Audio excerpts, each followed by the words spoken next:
1000 ரூபாய் கொடுத்துட்டு இருந்தோம், 5000 ரூபாய் கொடுத்து ஏமாத்தலான்னு பார்த்தா அதையும் கேள்வி கேட்க வைக்கிறான். பாலத்தை திறக்கிறாங்க, கட்டடத்தை திறக்கிறாங்க, ஸ்கூலை திறக்கிறாங்க, உதவித்தொகை கொடுத்துக்கிட்டு இருக்காங்க. இன்னும் நான் தெளிவாக சொல்கிறேங்க, விஜய் சினிமாவில் நடித்ததை விட அரசியலில் பிரமாதமாக நடிக்கிறார். தமிழ்நாடு தான் விஜய், விஜய் தான் தமிழ்நாடு அப்படின்னு நான் சொல்லியிருந்தேன். ஸ்டாலின் தான் உன்னை ஒழிச்சு கட்டணுங்க, உன்னை கட்டு பயப்படுறாரு, உன்னை ஒழிச்சு கட்டணுங்கிறத இதே 24 மணி நேரம் ஸ்டாலின் அதே வேலையாக தான் உட்காந்துருக்காரு. விஜய் நான் என்ன செய்வேன் அப்படின்னு பயந்து நடிக்க உட்காந்துருக்காரு. சரி ரைட்டு, உங்கள் காசை உங்கள்கிட்ட கொடுத்தாங்க, இதுக்கு முந்தான கவர்மெண்ட்டை கொடுத்துச்சா? அதே காசு அப்போ இருந்ததுன்னு கொடுத்தாங்களா? இந்த அறிவு கூட இல்லாத ஒரு கூட்டம் தான் விஜய் பின்னாடி சுற்றிட்டு.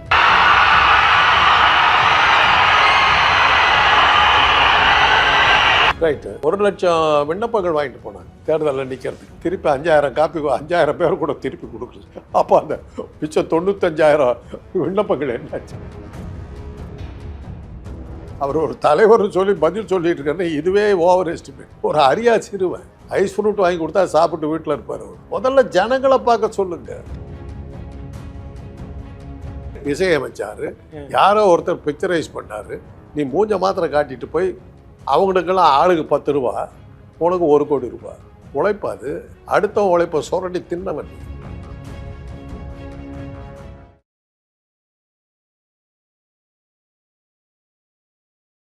தமிழகத்தின் பல எம்பி எம்எல்ஏக்களின் வெற்றிக்கு வித்திட்ட கிங் 360 தேர்தல் வியூக சாப்ட்வேர் 2026 புதிய வாக்காளர்களின் அப்டேட் விவரங்களுடன் உங்கள் தொகுதியில் உங்கள் வெற்றிக்கு வித்திடுகிறது. உங்கள் வாக்காளர்கள் தொகுதி, பூத், ஆண், பெண், வயது என பல வகைகளில் ஒரே நொடியில் உங்கள் விரல் நுனியில் bulk WhatsApp, bulk voice call, viral தேர்தல் பிரச்சாரங்கள், ட்ரெண்டிங் செய்திகள் என கிங் 360 தேர்தல் வியூக பணிகள் குறித்த விவரங்களுக்கு உடனடியாக இணைந்திடுங்கள். உலக தமிழர்களுக்கு வணக்கம். இது கிங் டிவி. இன்றைய நிகழ்வில் நம்மோடு அரசியல் விமர்சகர், மருத்துவர் திரு காந்தராஜ் அவர்கள் நிகழ்வில் இணைகிறார்கள். ஐயா வணக்கம். தாவேகா தலைவர் விஜய் அவரோட பேச்சை கேட்டீங்களா? நான் தான் தமிழ்நாடு, தமிழ்நாடு தான் நான். ஒரு சைக்காட்ரிஸ்டாக அவர் பார்க்கறது நல்லது. ஏன்? மனநிலை பாதிக்கப்பட்டிருக்கு அவருக்கு. சொல்லக்கூடாதா? சொல்லலாம், எதை வேணாலும் சொல்லலாம். தமிழரா நான் தான் தமிழ்நாடு, எல்லாரும் சொல்லணும். என் மேல கல்லெறிஞ்சா தமிழர்கள் மேல கல்லெறியறதுக்கு சமம்ன்றாரு. என்ன அசிங்கப்படுத்தினா தமிழர்களை அசிங்கப்படுத்துறதுன்றாரு விஜய். என்னை திட்டினால் கடவுளை திட்டுவதற்கு சமம், என்னை திட்டினால் இயேசுநாதரை திட்டுவதற்கு சமம்னு அது போலியா? அதையும் சேர்த்துக்க வேண்டியதானே. ஏதோ ஒரு கூட்டம் ஒரு எழுதி கொடுக்கறத படிக்கிறாரு. அதை அந்த பேப்பரையே இப்போ வெளியிட்டாங்க. க்ளீனாக வந்துருச்சு. ஸ்கிரிப்டை எழுதியிருக்காங்க. இந்த நேரத்தில் நீ இப்படி சிரிக்கணும், இந்த நேரத்தில் தலை சொரிஞ்சிக்கணும், எல்லாமே இருக்குது அதில். ஆக அவரை போய் நம்ம விமர்சனம் பண்ணி என்ன பண்ண, அந்த ஸ்கிரிப்ட் எழுதி கொடுத்த ஆளை கேட்கணும், என்னையா எழுதி கொடுக்குறாரு?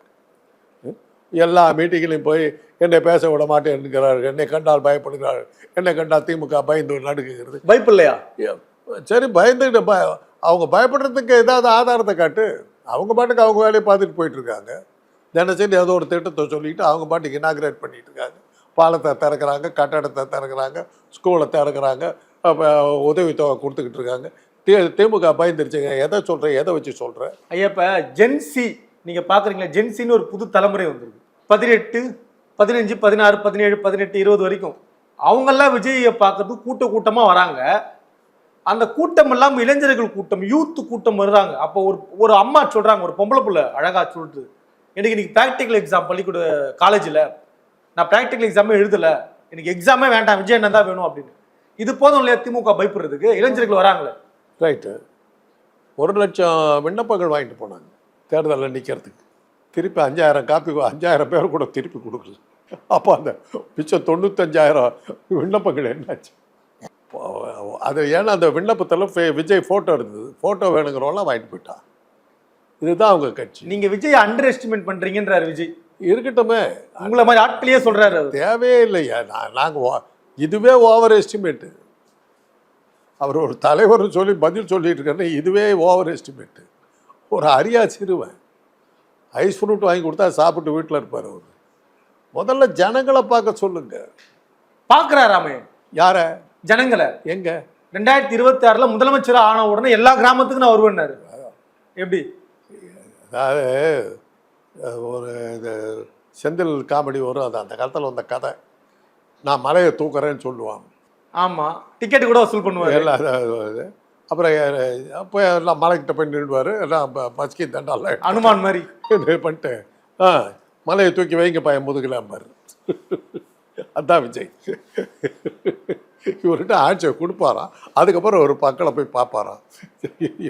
யோ மக்கள் முட்டாள்களுங்கிறதுல நீ ஒரு அளவுக்கு நம்ம ஒத்துக்கலாம். அதில் ஒன்றும் நான் இல்லைன்னு சொல்லல. ஆனா முட்டாள்களுக்கு வாக்கு இருக்கு. ஆனால் நீ நினைக்கிற பாரு அந்த அளவுக்கு முட்டாள் இல்லை.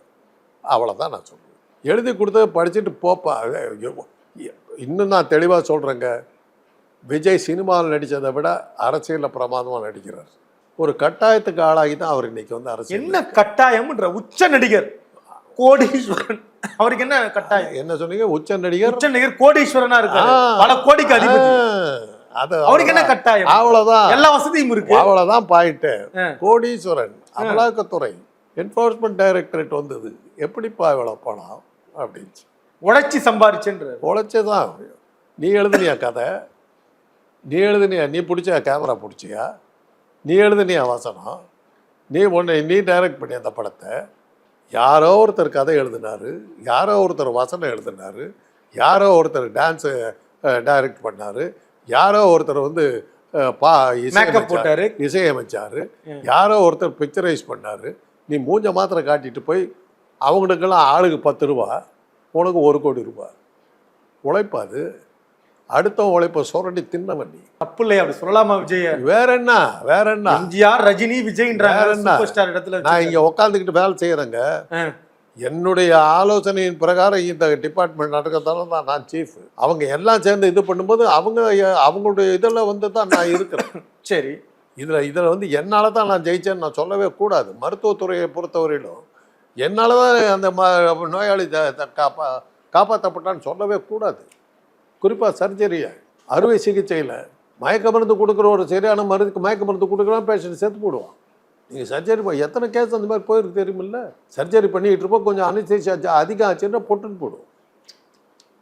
அதனால தான் நாங்கள் எழுதி வாங்கிக்கிறோம். அசம்பாதம் நடந்தாலும் நாங்கள் பொறுப்பு இல்லை அப்படின்னு எழுதி வாங்கிக்கிறோம். மருத்துவர் பொறுப்பு இல்லை. ஏன்னா அதெல்லாம் வந்து என்ன நடக்குன்னு தெரியாது. ஆனால் இதில் விஜய்க்காக தானே வராங்க சினிமாவுக்கு. விஜய் சொன்ன மாதிரி டைரக்டரை பார்த்தோ, கேமராமேனை பார்த்தோ, லைட் மேனை பார்த்தோ வரல. எங்க அண்ணன் விஜய் நடிக்கிறாருன்றதுக்காக தான் வராங்க. விஜய் அந்த முகத்துக்காக வராங்க. அந்த ஒரு காரணத்துக்காக தான் அவங்க அக்செப்ட் பண்ணப்படுறாங்க. காலேஜை விட்டுட்டு வராங்க, புருஷனை விட்டுட்டு வராங்க, பொண்டாட்டி விட்டுட்டு வராங்க. அவ்வளோ என்னங்க, இப்போ லேப்டாப் கொடுத்தீங்கல்ல? ஆமாம், லேப்டாப் கொடுத்தோம். அந்த லேப்டாப்பில் வந்து ஸ்டாலின் படம்லாம் இருந்தது. அதை எடுத்துகிட்டு விஜய் படத்தை போட்டிருக்காங்க. என் பையன் என்னோடய ஸ்டூடெண்ட்டை மாற்றி விட்டாங்க. தான் கேட்டேன், வெக்கமான ஏனோ சோரணம் ஏதாவது இருந்ததுன்னா இந்த லேப்டாப்பை கொண்டு போய் திருப்பி கொடுறாங்க. எங்க வரி பணம், மக்கள் வரி பணம்ன்றாங்க. மக்கள் வரி பணம் நானும் தானே வாங்கினேன். நான் ஆட்சியில் இருக்கும்போது வாங்கினேன், கொடுத்தேனாங்க. உங்களுக்கு யார் ஆட்சி வரி வாங்கலை? அதான் ஒரு பொண்ணு ரொம்ப புத்திசாலித்தனமாக பேசிச்சு. எங்கள் காசை எங்களுக்கு கொடுக்குறாரு, நாங்கள் எதற்காக பாராட்டு தெரிவிக்கணும். சரி ரைட்டு, உங்கள் காசை உங்கள்கிட்ட கொடுத்தாங்க, இதுக்கு முந்தான கவர்மெண்ட்டை கொடுத்துச்சா? அதே காசு அப்போ இருந்தது இல்லை, கொடுத்தாங்களா? இந்த அறிவு கூட இல்லாத ஒரு கூட்டம் தான் விஜய் பின்னாடி சுற்றிட்டு. ஐயா, ஒரு நிறைவான கேள்வி. நீங்கள் வந்து ரொம்ப நியாயமாக பேசுவீங்கன்றதுக்காக நான் கேட்குறேன், நியாயத்தை எதிர்பார்க்குறேன். கரூர் விடயத்தில் விஜய் மேலே அபாண்டமாக படியை போட்டுட்டீங்க, முதலமைச்சருக்கு மனசாட்சி இல்லையான்னு விஜய் மேடையில் பேசுகிறாரு. உண்மையா இல்லையா? ஒரு நக்கீரன் பத்திரிகையில் ஜனநாயகன்ற படத்துக்காக ஷூட்டிங் எடுத்த காட்சியெல்லாம் எடுத்து போட்டாங்க. அந்த கூட்டத்தில் கேமரா இருக்கிறத காட்டுறாங்க, ஒரு டைரக்ட் பண்ணுறதை காட்டுறாங்க. அதை தாண்டி தான் அந்த இதே நடந்துருக்குது. இன்றைக்கி ஒன்று அதுக்கு விஜய் பதில் சொல்லலையே. ஸ்டேட் கவர்மெண்ட்டு விசாரணை பண்ணிச்சேன்னா நியாயமாக இருக்காதுன்னு சொல்லி சிபிஐ கேட்டார். சிபிஐ அதே தானே கேட்டுக்கிட்டு இருக்கா. நீ தானே கேட்ட. ஸ்டாலின் தான் உன்னை ஒழிச்சு கட்டணுங்க, உன்னை கட்டு பயப்படுறாரு, உன்னை ஒழிச்சு கட்டணுங்கிறத இதே 24 மணி நேரம் ஸ்டாலின் அதே வேலையாக தான் உட்காந்துருக்காரு. விஜய் நான் என்ன செய்வேன் அப்படின்னு பயந்து நடிக்க உட்காந்துருக்காரு. தூக்கத்தில் கூட பயப்படுறாரு. அவரால் எந்த இது பண்ண முடியல. அதை நீ சொல்கிற கேட்டுக்கிறோம். அப்புறம் என்னத்துக்கு சிபிஐ ஒன்று போட்டு தினம் இது பண்ணி இன்னும் வெளியே கூட வராமல் வீட்டுக்குள்ளாரே உட்காந்துருக்கு. அது யாரை கண்டு போய் உட்காந்துருக்கு? விஜய மாட்டி விட்டீங்களே கரூர் பிரச்சனையில் அபாண்டமா. அது அபாண்டம் இல்லையா? அவரு அபாண்டம்னு சொல்லாதீங்க சார். அவர் சொல்றாரு, என் மேல பழைய போட்டாரு முதலமைச்சர் ஸ்டாலின். மனசாட்சி இல்லையா ஸ்டாலின் அப்படின்றாரு. அதான் அந்த குடும்பத்தை கேளுங்க. அந்த பொண்ணு என்ன சொல்லுச்சு, என் புருஷன் செத்தாலும் புருஷன் வந்து விஜயை பார்க்கறதுக்கு போய் செத்தது நான் மகிழ்ச்சி அடைகிறேன்னு சொல்லிச்சா இல்லையா? அறியாமையில் பாவம். அப்படி சொன்னால் அறியாமை. ஆனால் அறியாதவங்க தான் அவர் கூட இருப்பாங்கங்கிறதுக்கு அது ஒரு உதாரணம். நீங்களே அதை ஒத்துக்கிறீங்க. அறியாமல் மூடகட்டு போனவங்கலாம் ஒரு பின்னாடி சுற்றுறாங்களா? திமுகவுடைய வாக்கு வங்கியை இந்த தேர்தலில் விஜய் உடைப்பாரா மாட்டாரா? நிறைவான கேள்வியா. முதல்ல அவர் எலெக்ஷன் நிற்பாரா மாட்டாரான்னு முடிவு எடுக்க சொல்லுங்க. அதுக்கப்புறம் அதை பற்றி பேசுவோம். இதுவரை ஒரு தேர்தலில் கூட நிற்காத ஒரு ஆசாமி தலைவர் சொல்லிட்டு சுற்றிக்கிட்டு இருக்காரு. முதல்ல கேமில் இறங்க சொல்லுங்க, ப்ராக்டிஸ் மேட்சாவது ஆட சொல்லுங்க, அதுக்கப்புறம் டெஸ்ட் மேட்ச்சுக்கு வரும். நன்றிங்க. தமிழகத்தின் பல எம்பி எம்எல்ஏக்களின் வெற்றிக்கு வித்திட்ட கிங் 360 தேர்தல் வியூக சாப்ட்வேர் 2026 புதிய வாக்காளர்களின் அப்டேட் விவரங்களுடன் உங்கள் தொகுதியில் உங்கள் வெற்றிக்கு வித்திடுகிறது. உங்கள் வாக்காளர்கள் தொகுதி, பூத், ஆண், பெண், வயது என பல வகைகளில் ஒரே நொடியில் உங்கள் விரல் நுனியில் bulk WhatsApp, bulk voice call, viral தேர்தல் பிரச்சாரங்கள், ட்ரெண்டிங் செய்திகள் என கிங் 360 தேர்தல் வியூக பணிகள் குறித்த விவரங்களுக்கு உடனடியாக இணைந்திடுங்கள்.